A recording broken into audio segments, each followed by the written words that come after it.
de lançamento deste livro, né, e DVDs e MP3 da coleção Introdução à Teologia. Né? Então, a gente se vê daqui a uns 5 minutinhos. Até mais. Muito bem, nós retornamos então para responder algumas perguntas de vocês. Começamos com a pergunta do Luiz Felipe.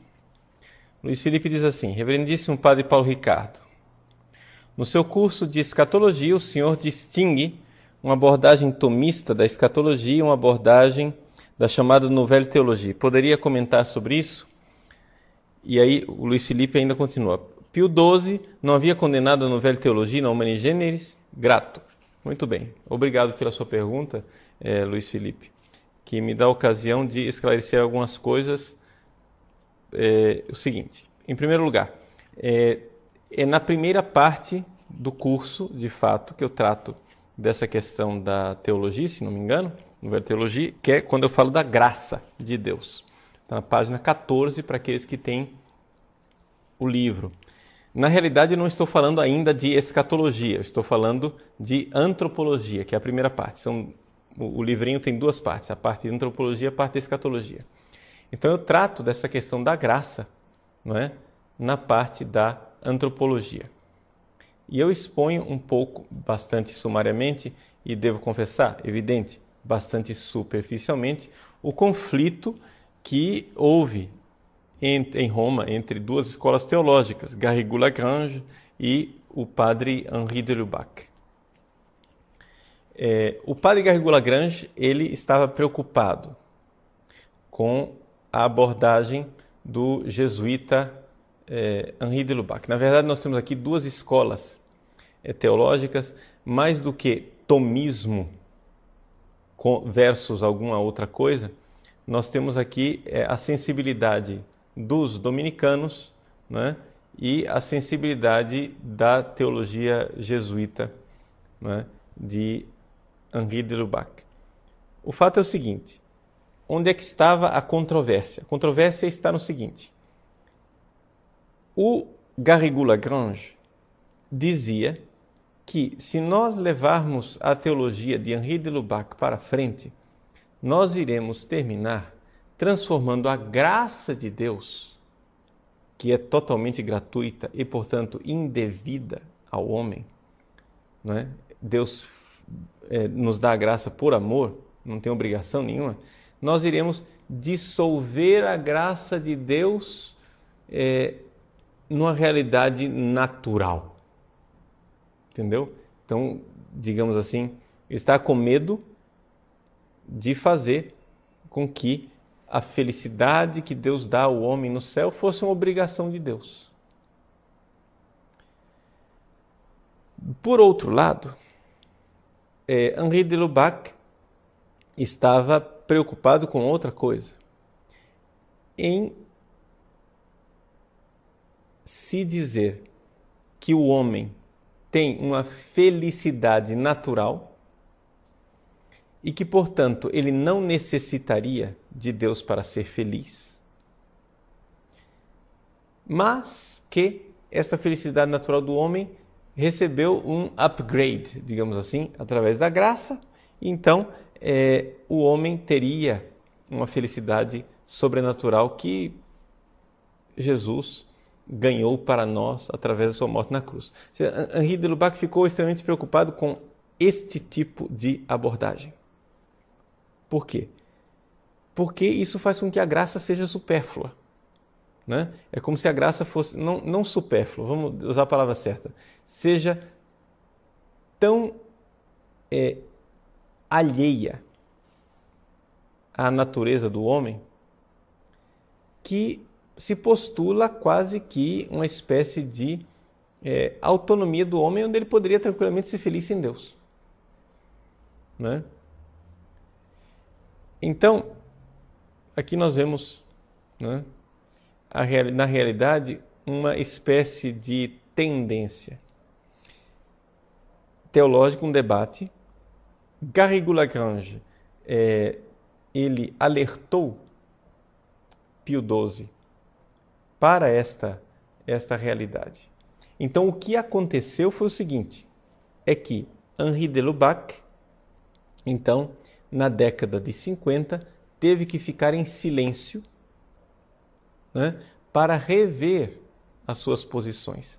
E, de fato, o padre Henri de Lubac reviu as suas posições, apresentando, ou seja, ele considerou a crítica e reviu a formulação da sua posição. Ou seja, a dificuldade aqui, na matéria de teologia, é a gente expressar as coisas, não é? Expressar as coisas de forma clara, com um palavreado que não deixe dúvida da ortodoxia de quem está falando. Então, Henri de Lubac refez. Vejam, eu não sou delubaciano em todas as suas opiniões, né? Gosto de alguns aspectos da teologia do padre Henri de Lubac. Acho que, como toda teologia, como todo esforço humano, a teologia de Lubac ela é criticável.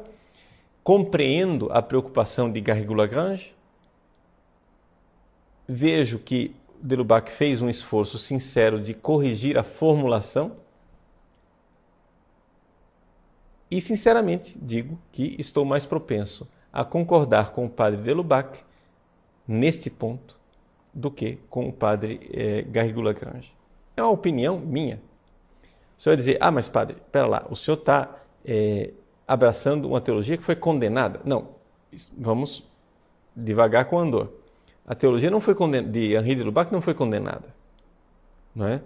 O que aconteceu é que foi pedido a ele que ele revisse e ele reviu. Não é?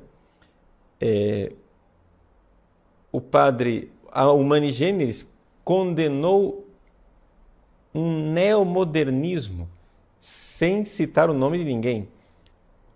Dizer aqui, como você diz, Luiz Felipe, que a Humani Generis condenou a Nouvelle Théologie, não é correto dizer isso. Por quê?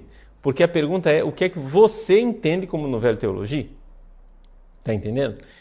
Se você assistir a minha primeira aula desse curso aqui, que eu falo do Vaticano II, não é? Quando eu falo do Concílio Vaticano II, eu distingo 3 escolas presentes no Vaticano II, coisa que as pessoas geralmente não distinguem.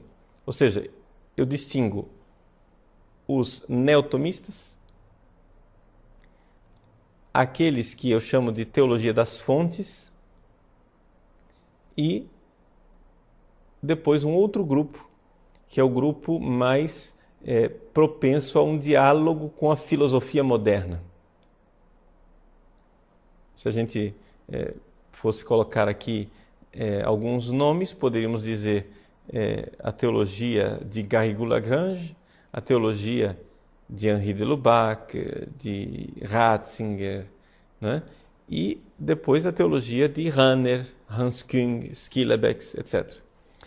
São 3 grupos bem diferentes.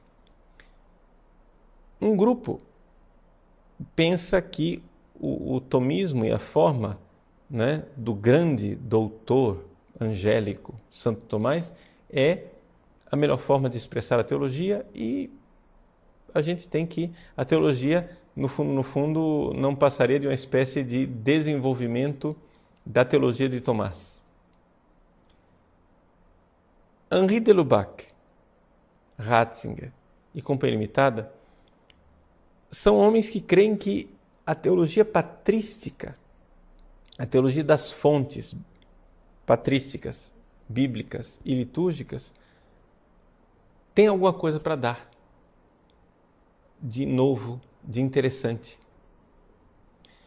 Enquanto o outro grupo, o grupo de Rahner, Küng, Schillebeeckx, são homens que estão preocupados em dialogar com os filósofos modernos. Ora, se você vai falar de condenação na Humani Generis, acho, não é, que podemos falar de uma coisa muito mais próxima a este terceiro grupo. E não o grupo que fala de patrística. Porque veja quais são os erros, vamos ver o que a Humani Generis diz, né? Vamos ver o conteúdo da encíclica e não, digamos assim, os títulos que você encontra em folhetos, né? Vamos ler a encíclica. Leia a encíclica, você encontra lá o quê? Um relativismo na interpretação da Bíblia. Não vejo isso na teologia de Delubach, nem de Ratzinger, nem de von Balthasar, por exemplo. Uma defesa do evolucionismo. Você pode até dizer que Delubach apoiou Teilhard de Chardin com a sua visão evolucionista, etc. e tal, e eu aqui tiro o chapéu para Pio XII, de fato era para ser condenado. Aqui não concordo com Delubach, não acho que ele deveria ter apoiado Teilhard de Chardin, mas não é disso que eu estou tratando aqui, eu estou tratando da graça. Entende? O assunto aqui era a graça. Terceiro coisa que foi condenada, interpretações fantasiosas do Antigo Testamento, né? Pouca atenção dada ao magistério da igreja e assim por diante. Quer dizer, essas coisas, com sinceridade, eu posso dizer que são aplicáveis ao padre Delubach naquela fatia de teologia que eu estou citando aqui, que é a realidade do Tratado da Graça? Né? A minha opinião é que não. Seja como for, né? Só para te esclarecer, Luiz Felipe, a minha opinião com relação a essa questão da graça, eu citei a Nouvelle Théologie para citar a fonte de onde as coisas vêm, mas se você quiser aprofundar com relação a essa questão da graça, eu aconselho para você um livro sobre a graça. Agora não sei o título específico, eu acho que é A Graça, possui a palavra graça no título, publicado pela BAC, do padre José Antônio Sayez, né? Sayez, S-A-Y-E-Z. O padre Sayez, acho que a maior parte das pessoas que conhecem o pensamento dele veem no pensamento dele um pensamento bastante ortodoxo, bastante na linha do magistério. Então, ele analisa a visão de Delubach, a visão de Rahner, que já é bem diferente de Delubach, e essa questão do Tratado da Graça. Bom, então, com tranquilidade, Luiz Felipe, veja, nós estamos aqui falando de teologia. Então, em teologia existe debate, em teologia existe discordância, dentro daquilo que é a realidade da ortodoxia católica. Mas eu não vejo na Humani Generis uma condenação da teologia de Delubach naquilo que se refere ao tema da graça.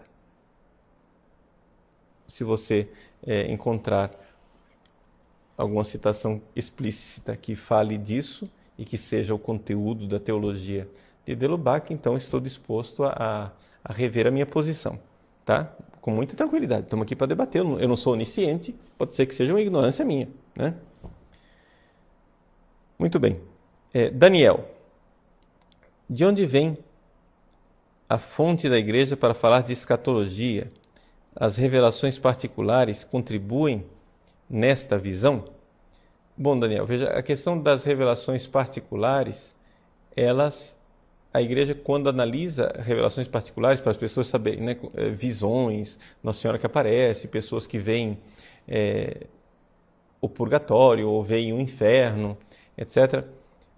Essas visões, elas são interessantes enquanto corroboram aquilo que é o ensinamento oficial da igreja, mas não são a fonte, não é?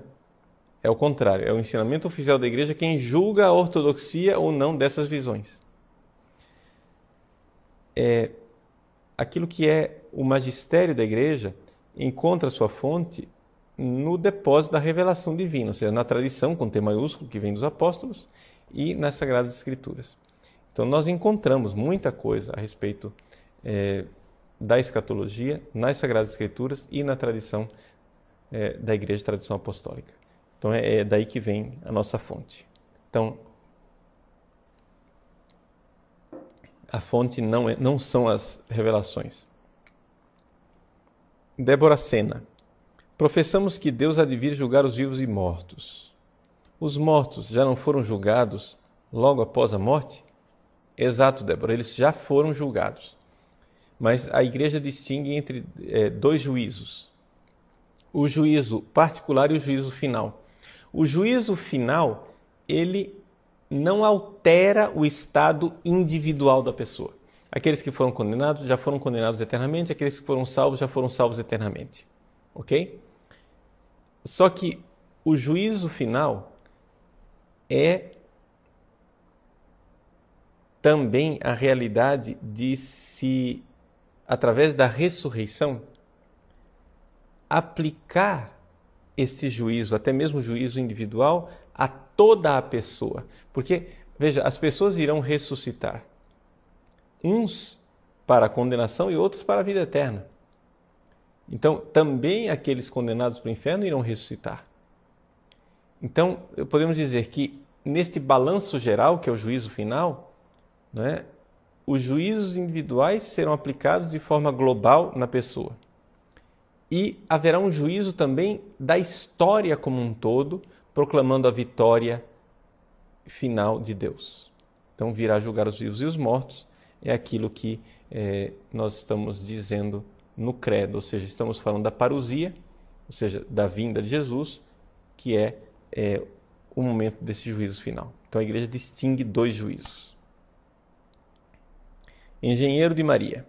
Padre Paulo, como eu posso saber se o curso de teologia é bom ou não, sendo que eu não sei nada? Bom, você está certamente falando de um curso de teologia em alguma faculdade de teologia. Bom, nosso critério de teologia é a fé da igreja é o catecismo. Não é? Então, se você vê num curso de teologia que aquele curso de teologia, as reflexões que ele faz partem da fé da igreja, conforme ela está no catecismo, nos documentos magisteriais, na tradição dos santos, então esse é um curso de teologia confiável. Né? Se ele parte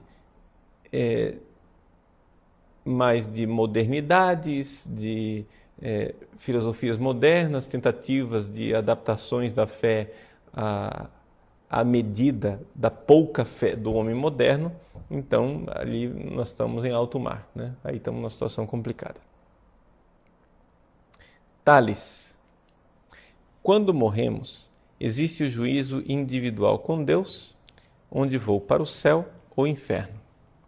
Caso seja salvo, como será o juízo universal? Ele será apenas para os ainda vivos ou será julgado novamente? Bom, Tales, é aquilo que eu disse, né? Ou seja, o juízo não muda, o juízo individual não muda. Mas o juízo final, não é, digamos, a aplicação final, naquilo que diz respeito ao indivíduo, é a aplicação final daquela sentença divina com relação ao indivíduo, porque ele estará ressuscitado. Né? Então, se o corpo, a pessoa foi condenada, já que ele pecou com o corpo também deverá padecer. Se a pessoa serviu a Deus com o seu corpo, né? Como os mártires, como as virgens, etc. e tal, então o corpo também entra na felicidade do céu. Aurélio. Padre Paulo, o que o Papa João Paulo II queria dizer com civilização do amor? Tem algo a ver com o reino de Deus da teologia da libertação? Veja, não, Aurélio. Essa questão, o termo civilização do amor, se não me engano, né, pode ser que esteja enganado, porque aqui eu estou respondendo sem direito à pesquisa, estou respondendo ao vivo. Se não me engano, o termo civilização do amor não é do Papa João Paulo II, mas é do Papa Paulo VI. Houve uma tentativa de expressar em termos mais populares, mais compreensíveis para as pessoas, aquilo que é a doutrina social da Igreja.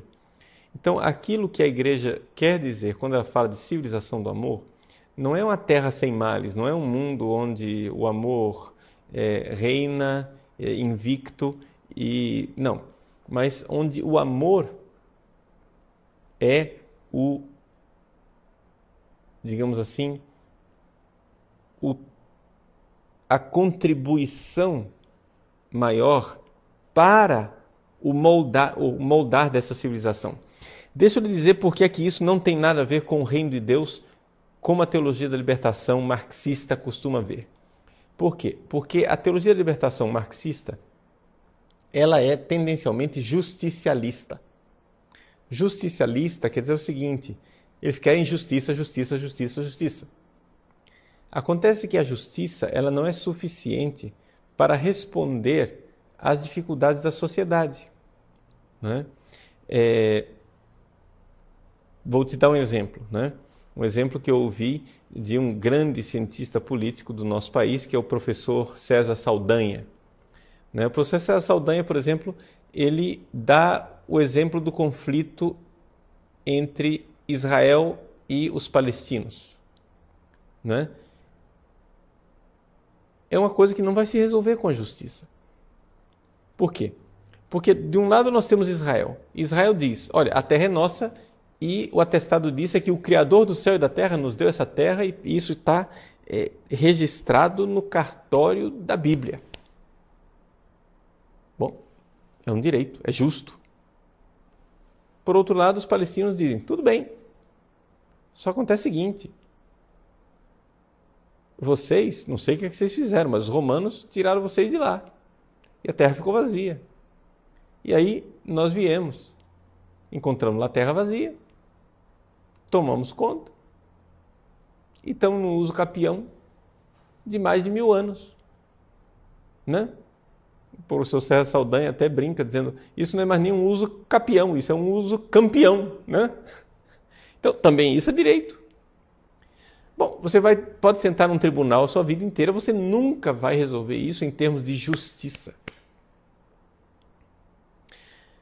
Como é que é possível resolver isso? Através de política. Né? E a política, no ensinamento dos papas João Paulo II e Bento XVI, a política é uma forma de amor. Ou seja, o que é política? Política é nós sentarmos para dialogar, onde eu estou disposto a ceder, abrir mão de um direito meu, você abrindo mão de um direito seu, para que nós entremos numa harmonia e num acordo. Não é isso? Isso é política. Então, é o amor. Não é isso? Então, não se trata de clamar justiça, porque a justiça é insuficiente. Nós estamos num mundo onde, se nós tentarmos resolver as coisas só pela justiça, pelo justicialismo, né, nós não vamos a lugar nenhum, vamos só criar discórdias. Então, a justiça, ela tem o seu papel na sociedade, sem dúvida alguma, mas também o amor tem o seu papel. Então, quando João Paulo II e Paulo VI falam da civilização do amor, aqui nós estamos quebrando exatamente esse justicialismo típico da teologia da libertação marxista. Porque os marxistas, eles querem justiça, justiça, justiça, justiça. E o que acontece? Isso só atrai violência, violência, violência, conflito, conflito, conflito. Então não vai resolver nunca. Nós vamos ficar empacados como estão lá os judeus e os árabes. Por quê? Porque, infelizmente, o ethos das duas religiões, tanto a religião judaica como a religião muçulmana, são duas religiões que não pregam o amor, pregam a justiça. Né? Então, cada um fica puxando o bife para o seu lado e aquele negócio não vai para frente. Por quê? Porque é uma civilização da justiça e não a civilização do amor, onde eu estou disposto a abrir mão para gerar um acordo. Então, assim, essa é a minha interpretação. Não sei se eu estou errado, né? Então, mas eu não vejo nada de teologia de libertação nessa expressão. Felipe Moreno, Padre Paulo, sua bênção. Houve um encontro vocacional e um padre que conduziu O encontro disse que o céu se inicia aqui na terra, que é possível. É verdade tal afirmação? Bom, depende o que ele queria dizer com isso, mas de certa forma é verdade, não é? O céu inicia aqui na terra, claro. Por quê? Porque o céu veio para essa terra, Jesus se encarnou, veio aqui e deixou a sua igreja, que é uma continuidade dessa encarnação. Então, de alguma forma, o nosso céu inicia aqui. Mas o que quer dizer isso? O que é que ele quer dizer com o céu começa aqui na terra? Aí fica difícil interpretar as palavras dele, né? Não sei, depende do contexto, depende do que foi dito. Porque céu inicia aqui na terra significa o quê? Paraíso, onde nós não vamos ter mais conflitos, não precisar mais lutar. Então, meu irmão, tira o cavalo da chuva, o burro da lama, porque nós vamos precisar lutar até o fim. O céu inicia aqui na terra quer dizer o seguinte, que nós já estamos visitados pela graça, porque nós temos os sacramentos, porque temos a Eucaristia, e o céu já está aqui na terra em cada missa, etc e tal. Aí é outra coisa. Tá entendendo? Então depende um pouco o que quer dizer com esse negócio aí. Danilo Silva Fernandes. Padre Paulo Ricardo gostaria de saber se no fim todos terão que morrer para ressuscitar ou se existirá algum tipo de arrebatamento, onde alguns vivos serão julgados sem experimentar a morte. Então veja só, a palavra arrebatamento é inadequada.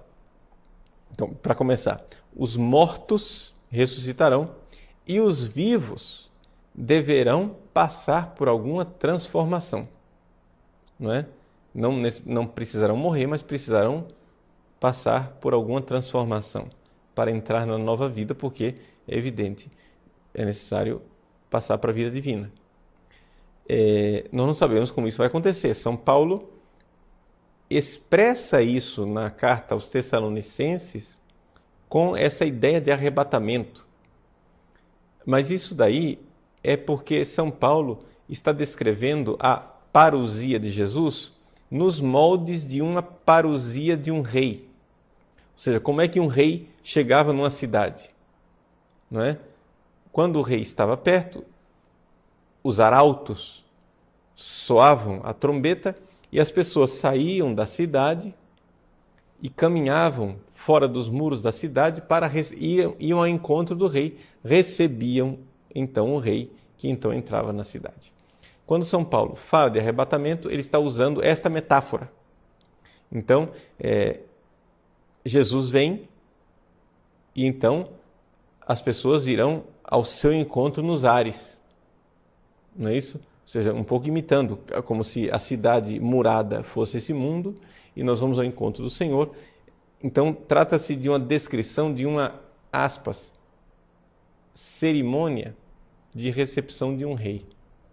Né? Então é uma metáfora que São Paulo usa. Ele não está descrevendo o que irá acontecer exatamente, porque nós não sabemos o que vai acontecer exatamente.